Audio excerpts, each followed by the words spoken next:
Mais c'est négatif. Oh yes! Ouais. Trop bien. Je sais pas, on peut... Soulagement. Hein. Soulagement, là, la pression redescend.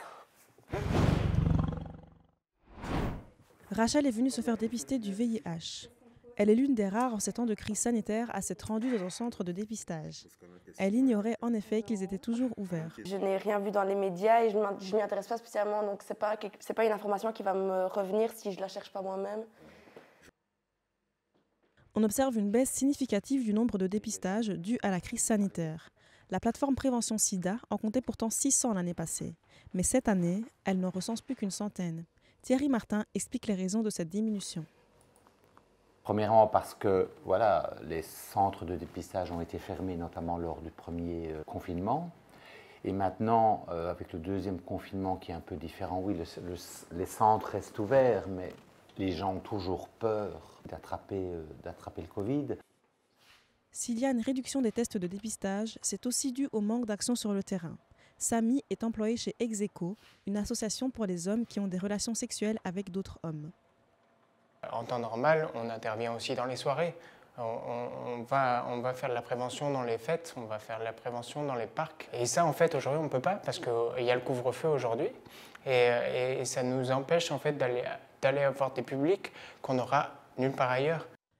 Execo et la plateforme Prévention SIDA se partagent une camionnette qui se déplace dans la rue, ce qui leur permet de maintenir leur activité.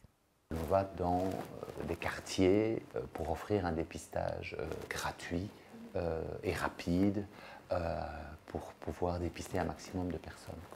Pour pallier à la baisse de dépistage durant le confinement, l'association Execo a décidé d'envoyer 1028 autotests par la poste. Au total, ce sont près de 400 hommes qui ont choisi d'être recontactés suite à leur test.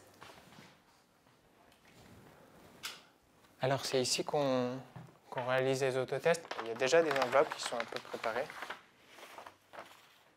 Le premier confinement, en fait, on était un peu près au dépourvu et donc on a tout arrêté. Et donc en fait, on a remplacé les dépistages par des envois d'autotests chez les gens.